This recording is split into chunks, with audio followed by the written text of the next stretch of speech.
अस्सलाम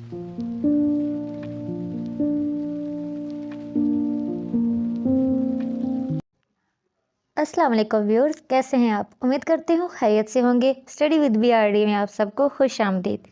एमजीटी 503 की lecture series का आज चौथा लेक्चर है, जिसमें हम मैनेजरियल फंक्शंस, जिनको हमने पोलका कहा था, जिनके एक एक लफ्ज़ की डेफिनेशन तो हमने तब पढ़ी थी कि ये क्या होते हैं, लेकिन आज हम इनको थोड़ा सा डिटेल से समझने की कोशिश करेंगे। तो आज की हमारी वीडियो जो है ये मैनेजरियल फंक्शंस पे है।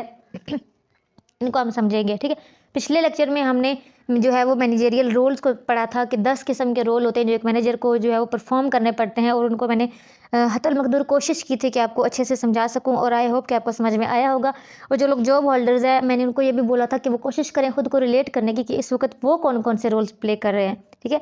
तो एक्सपेरिमेंट जितना आप खुद को करेंगे, इससे ये होगा कि एक तो आपकी स्किल्स इससे इंप्रूव होंगी, कि जैसे आप ये खुद के अंदर स्किल्स इंप्रूव करने की कोशिश करेंगे कि आप किस हद तक डिस्टर्बेंस हैंडलर हैं, क्या आप निगोशिएटर हैं, क्या आप एक अच्छे लीडर हैं, ये सारी चीज़ें आप अपने अंदर क्रिएट करने की कोशिश करेंगे। तो एक तो आपका इंटरेस्ट बढ़ेगा इस सब्जेक्ट में, और दूसरा आपकी साथ साथ तैयारी होती जाएगी।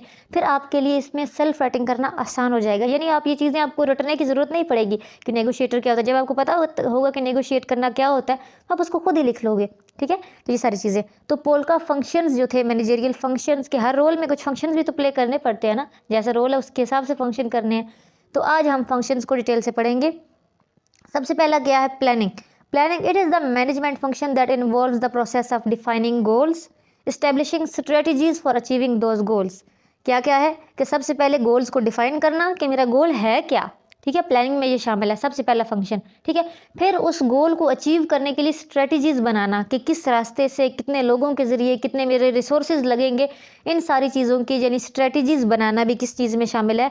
प्लानिंग में शामिल है। उसके बाद कहते हैं कि and development plans to integrate and coordinate activities, और फिर साथ ये भी प्लान बनाना कि मेरे इस ओवरऑल गोल को अचीव करने के लिए जो मैंने स्ट्रेटजीज़ बनाई हैं, जो मैंने वर्क को एक्टिविटीज़ में डिस्ट्रीब्यूट की है, उनको आपस में कोऑर्डिनेट कैसे करना है, किस तरह उनको इंटीग्रेट करना है। जिस तरह मैंने पिछले लेक्चर में आपको मिसाल दी थी कि अगर आपकी एक कंपनी है जहाँ पे आप जो है वो कॉस्ट्यूम्स बनते हैं, ड्रेसेस बनते हैं, तो आप जो है अगर आपको 50 ड्रेसेस का ऑर्डर मिला है, तो आपने वो काम जैसी बात एक्टिविटीज़ में बांटना है। एक बंदा तो ये सारा काम नहीं कर सकता ना कि वो कपड़ा लाए भी, फिर कपड़े की कटिंग भी करे, फिर उसकी स्टिचिंग भी करे, ठीक है, फिर उसकी पैकिंग भी करे, फिर उसको जो है वो भेज भी दे। ये सारा काम एक बंदा तो नहीं करेगा, मुख्तलिफ लोग करेंगे। तो आपने एक्टिविटीज़ में बांटा तो है, इसे बांट तो दिया है आपने, तो अब उन एक्टिविटीज़ को कोऑर्डिनेट कैसे करना है, किस तरह लोग आपस में, उनको पता होगा कि अच्छा ये काम हो चुका है तो अब मैंने ये करना है, ठीक है। तो आपने उनको आपस में इंटीग्रेट करना है, कोऑर्डिनेट करना है, ताकि पता हो कि काम किस मरहले तक पहुंच चुका है, कितनी प्रोग्रेस हो चुकी है। आपको पता हो कि मैं अपने टाइम लिमिट के अंदर अंदर वो मेरा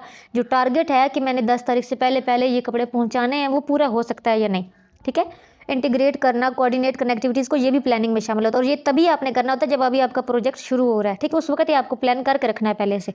अगली चीज़ है ऑर्गेनाइजिंग। ऑर्गेनाइजिंग में क्या? It is the management function that involves the process of determining what task are to be done, who is to do them, how the task are to be grouped, who report to whom and where decisions are to be made. यानी ये basic चीज़ें हैं organising में। क्या है? सबसे पहले कि टास्क किस तरीके से कंप्लीट होगा, ठीक है, कौन सा बंदा कौन सा काम करेगा, ठीक है, टास्क को किस तरीके से ग्रुप करना है, यानी कितने लोग हैं, आप 4 लोग हो जनाब जो कपड़ा लेके आएंगे, ये 3-4 लोग हैं ये जो कटिंग करेंगे, ठीक है, ये 4-5 लोग हैं जो स्टिचिंग करेंगे, आप सब लोग बाकी क्या करेंगे जो है वो आप लोग करेंगे कि इसको आपने जो है वो पैकिंग करनी है और आप लोगों ने ये ऑर्डर पहुंचाना है, ठीक है। तो ये सारी चीज़ें जो है वो आपने ग्रुप करना है ना, सेलेक्ट करना है कि कौन कौन कौन कौन सा काम करेगा, ठीक है। आपने टास्क को ग्रुप कर दिया। उसके बाद आपने ये देखना है कि कौन सा बंदा किसको रिपोर्ट करेगा। अब हर बंदा आके आपको रिपोर्ट नहीं कर सकता अगर आप टॉप मैनेजर है। टॉप मैनेजर क्या होता है ये आपको बाद में समझ आ जाएगी कि मैनेजमेंट के कुछ लेवल होते हैं, लेकिन जो लोग कहीं काम करते हैं उनको पता होगा कि एक जो होता है कंपनी का सीईओ होता है, जो टॉप मैनेजर होता है, जो कभी कभी जो है वो आपके काम को विजिट करता है, मोस्टली जो है वो काम को विजिट नहीं करता, ठीक है। कुछ लोग होते हैं जो आपके डिसीजंस कर रहे होते हैं, मिडिल टाइप मैनेजर्स होते हैं, और एक होते हैं जो आपके काम को टोटली डेली वाइज सुपरवाइज कर रहे होते हैं, हर वक्त देख रहे होते हैं, वो फर्स्ट लाइन मैनेजर्स होते हैं, ठीक है। तो ये ओके, हर बंदा हर बंदे को रिपोर्ट नहीं कर रहा होता, ठीक है। 3-4 लोग होते हैं, उनके ऊपर एक उनका सीनियर होता है, उस सीनियर के ऊपर फिर एक सीनियर होता है। तो ये सिलेक्ट करना कि कौन सा बंदा किसको रिपोर्ट करेगा, ये भी ऑर्गेनाइजिंग में शामिल है, ठीक है। इससे क्या होता है कि हाँ, एक ही बंदे पे सारा बर्डन नहीं आता। उसके बाद अगली चीज़ है कि डिसीजन, कौन सा डिसीजन कौन करेगा। कपड़ा लेने जाना है तो कपड़े की डिसाइड कौन करेगा, ठीक है। उसके बाद अगर स्टिचिंग कैसे होनी है, डिज़ाइन क्या होगा, इसका डिसीजन कौन करेगा। हर डिसीजन एक बंदा नहीं कर सकता होता, हर इंसान की अलग एबिलिटीज़ होती हैं, तो मुख्तलिफ डिसीजन मुख्तलिफ लोगों ने करने होते हैं। तो ये सब कुछ डिसाइड करना कि कौन सा काम कौन करेगा, कब करेगा, डिसीजन कौन किसको रिपोर्ट करेगा, डिसीजन किस हिसाब से किसने करने हैं, ये सारी चीज़ें क्या डिसाइड करना, ये ऑर्गेनाइजिंग में शामिल होता है। अगली चीज़ है leading. It is the management function that involves motivating subordinates, influencing individuals or teams as they work, selecting the most effective communication channels and dealing in any way with employee behavior issues। अब ये सारी चीज़ें leading में शामिल है। क्या क्या, सबसे पहला कि अपने सबऑर्डिनेट्स को मोटिवेट करना, उनको मोटिवेट करना उस काम के लिए कि वो आपके उस काम के लिए जो आपने प्रोजेक्ट लिया है 100% दे सके अपने, ठीक है। जब वो मोटिवेटेड होंगे तो वो जल्दी काम करेंगे, ठीक है। फिर अगला है कि इन्फ्लुएंस करना अपने किसी इंडिविजुअल को भी या किसी टीम को भी एज दे वर्क, जो वो काम कर रहे हैं उनको इन्फ्लुएंस करना, यानी कि आपका ऐसा तासुर होना चाहिए कि वो आपकी बात माने, ठीक है। इन्फ्लुएंस करना उनको।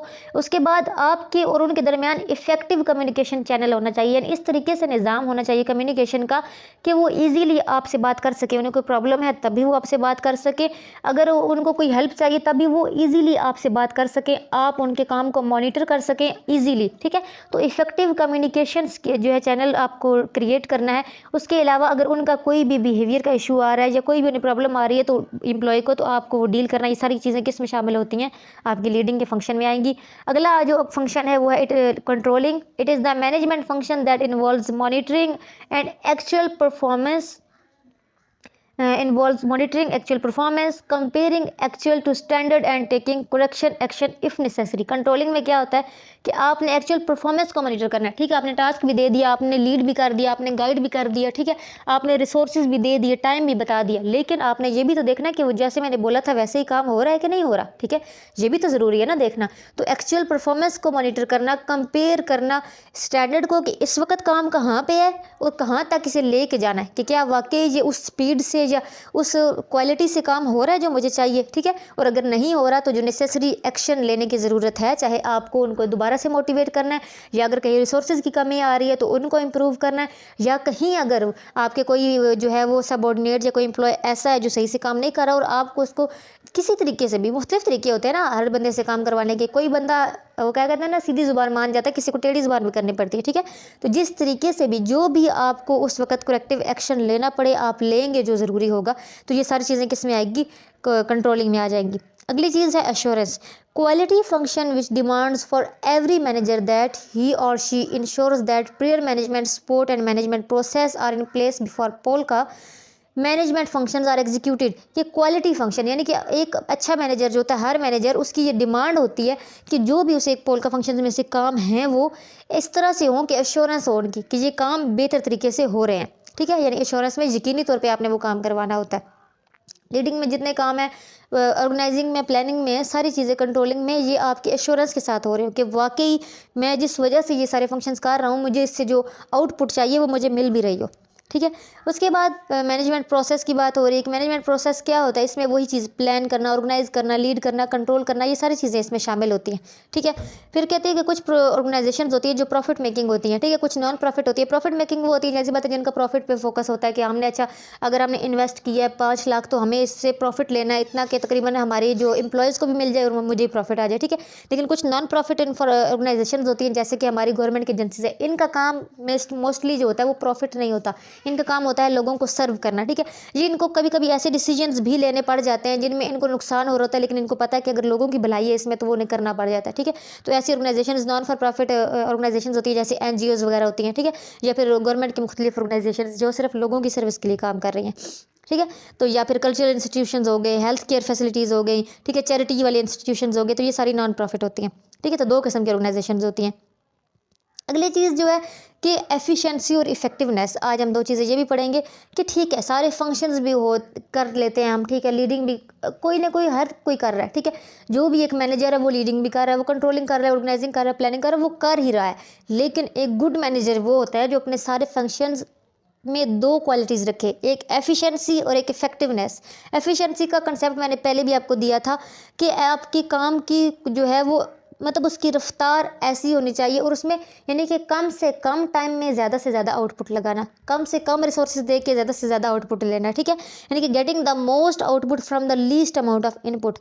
कम इनपुट दे, कम टाइम लगे, कम रिसोर्सेज लगे, कम अटेंशन लगे और ज़्यादा से ज़्यादा आउटपुट मिले, तो ये एफिशिएंसी है, ठीक है। यानी कि अगर आपका काम टाइम पे नहीं होगा, आपको 10 तारीख का बोला गया, आप 12 तारीख को बेशक बड़ी अच्छी क्वालिटी में भी काम दे दो तो क्या फ़ायदा, क्योंकि ज़रूरत तो 10 तारीख की थी ना, ठीक है।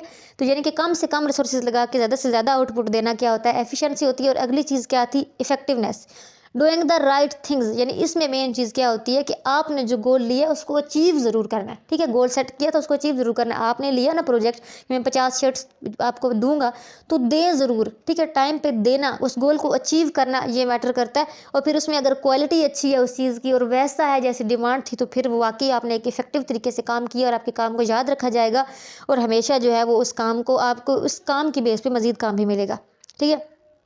तो ये आज के टॉपिक की इंपॉर्टेंट चीज़ें थी, जो आई होप कि आपको समझ में आ गई होंगी कि हमने पोल का फंक्शंस को मज़ीद डिटेल से पढ़ा, और उसके बाद हमने दो चीज़ें और पढ़ी कि इफेक्टिवनेस और एफिशिएंसी क्या होती है, कि कम से कम रिसोर्सेज लगा के ज़्यादा से ज़्यादा आउटपुट देना क्या है, एफिशिएंसी है। और इफेक्टिवनेस क्या है कि आपने जो गोल सेट किया है उसे अचीव करो, अचीव करो। गोल सेट किया था ना कि मैंने अच्छी क्वालिटी का और टाइम पे चीज़ देनी है, तो दो, ठीक है।